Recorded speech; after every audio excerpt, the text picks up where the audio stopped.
The summertime is coming, and the trees are sweetly blooming, and the wild mountain thyme. Hey everybody, Justin back here for another Jacob Collier guitar tutorial. This time on the performance of Wild Mountain Thyme that he did with Dodie and Laufey with the orchestra.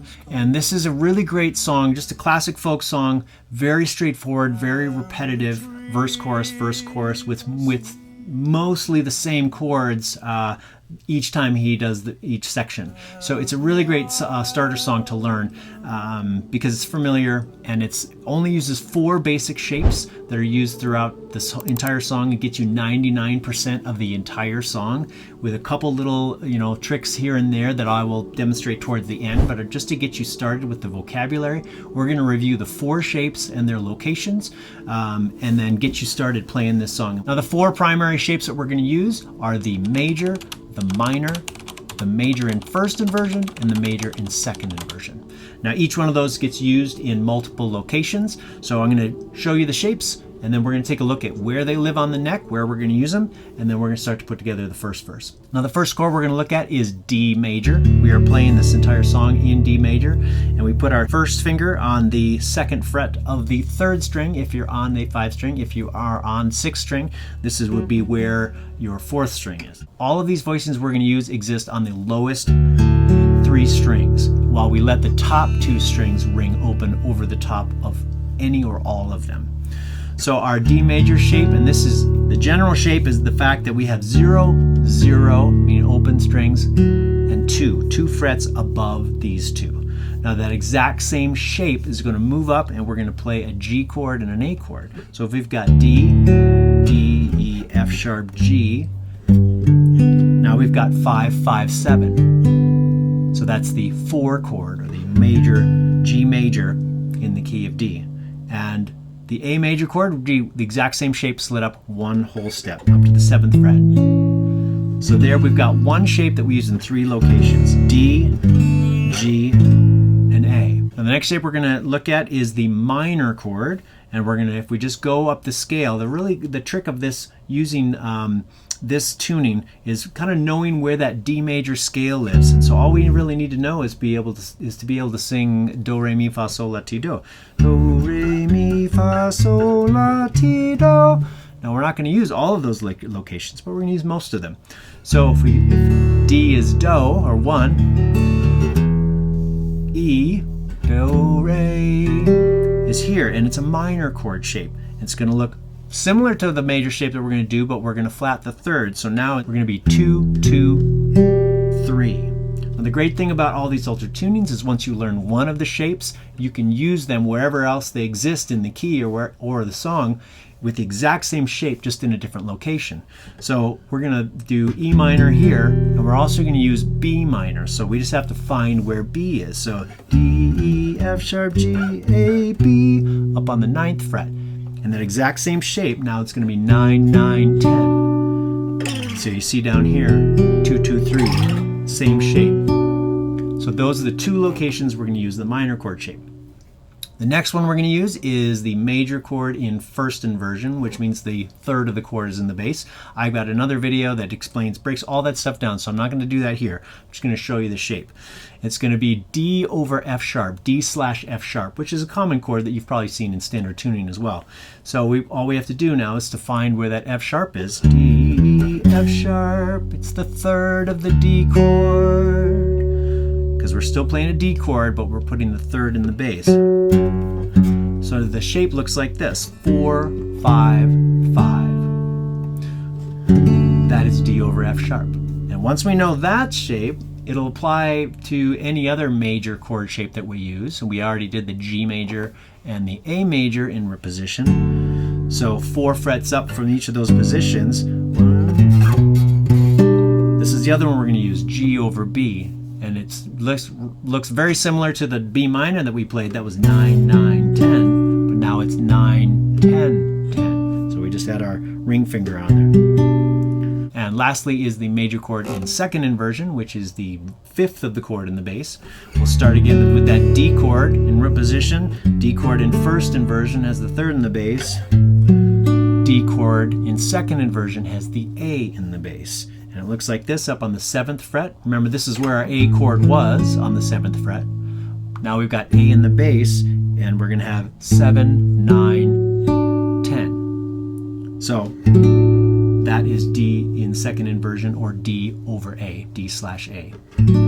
So we move to one other location where we use this exact same shape, relative shape, but now it's going to exist down here. If this was 7, 9, 10, this is going to be 0, 2, 3. So the relationship from one string to the next is the same in the difference of the amount of frets that we're separating our fingers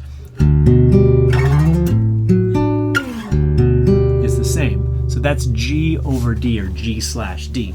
I'm going to demonstrate a couple devices that Jacob uses quite commonly on a lot of these songs after we go through the song.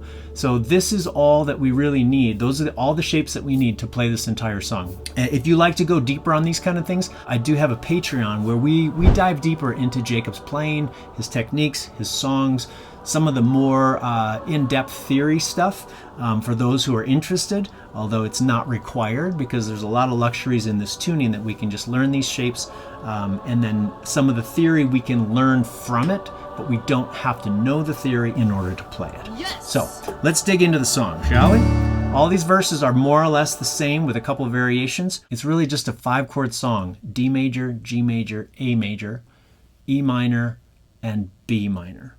Now, some of those chords, we do use those inversions. So let's just step through it one line at a time. We're going to start on that D chord. Oh, the summer time is coming.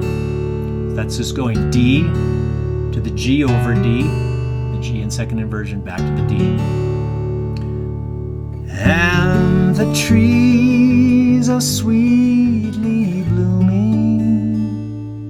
I'm just finger picking. You can strum this as well, so don't get caught up in that. So, and this is that D over F sharp, or D in first inversion. And the trees to G major are sweetly blooming, to the D over A. And we do kind of like that again. And the wild G, up a whole step to A, mountain thyme, to the B minor. Now we keep that exact same shape. Grows around, down to the 2nd fret. The bloomin', that's D over F sharp. We're just walking up here. Then heather, to the G again. So you hear how it's... using these inversions in between chords is just creating this fluid motion. It's really beautiful. Will ye go, lassie, go? That's just like the first line. So let's do it all together once.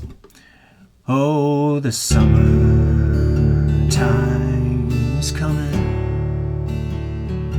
and the trees are sweetly blooming, and the wild mountain thyme. Now there's a little hammer-on thing that he does. We talked about B minor here, 9, 9, 10, and we talked about G over B, 9, 10, 10. Now he doesn't necessarily treat the G over B as, like adding another chord. He just does a little hammer-on, because our fingers are already in place, and all we have to do is... That's just kind of a nice little signature fill in between vocal lines.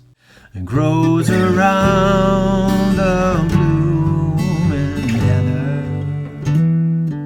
There's another thing we could call it by a chord name, or we could just consider it a hammer-on lick, that G major, and we're hammering on that 4th string. If you're on the 5th string, it would be your 5th string if you're on a 6th string. So that's considered like a G6 chord, because if that's the 5th, that's the major 6.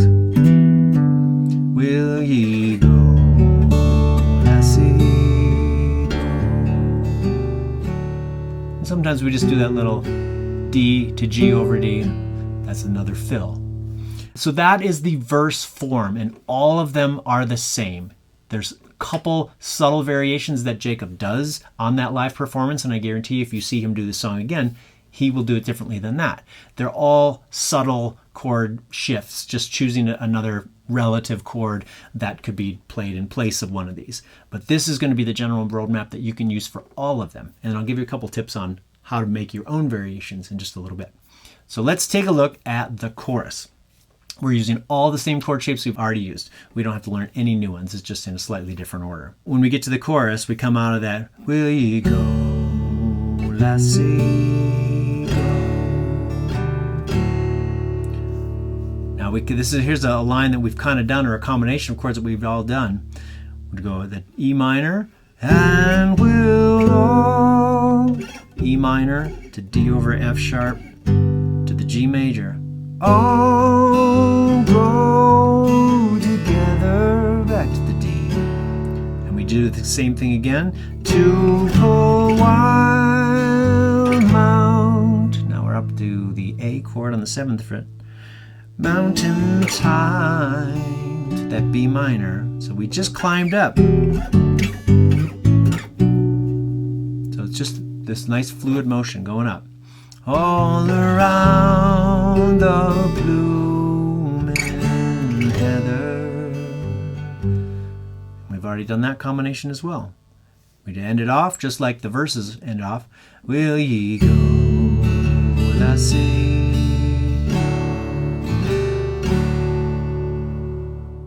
All right, so that is all the shapes, all the patterns for all the sections, and the song just goes verse, chorus, verse, chorus, verse, chorus. There's an audience choir in there, of course, but for your purposes of how you're going to play it, it's just going to go verse, chorus to the end.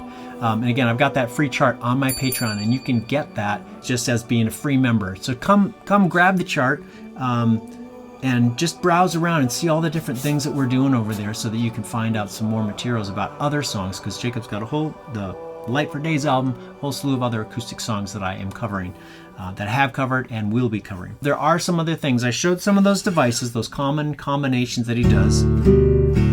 That D to G over D, that B minor, that little hammer-on, which is technically B minor to G over B, back to the B minor, and that the G to G6 with that hammer-on.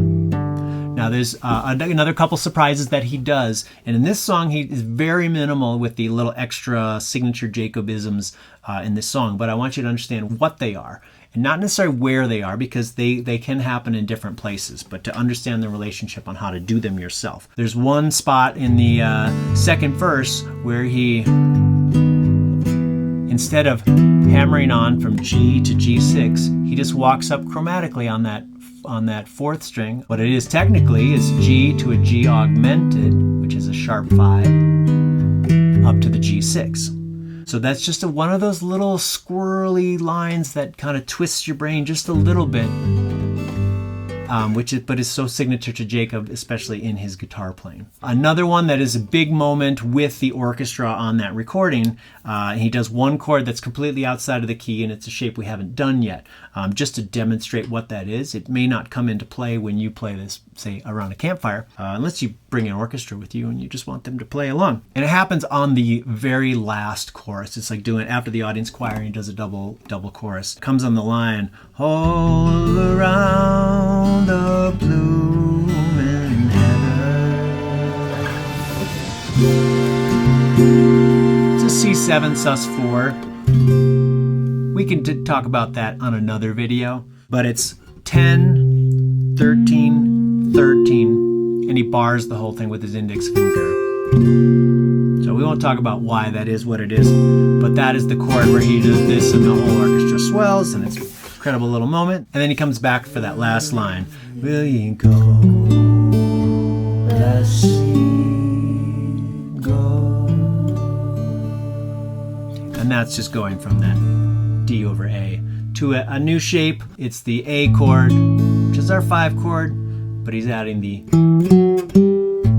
making it a dominant 7th chord with his pinky up on that 10th fret. 7, 10, 9. Lassie, go. Now if you want to learn a bunch more songs like this of Jacob's and how to start using this language, watch this video right over here and it'll show you how to get started.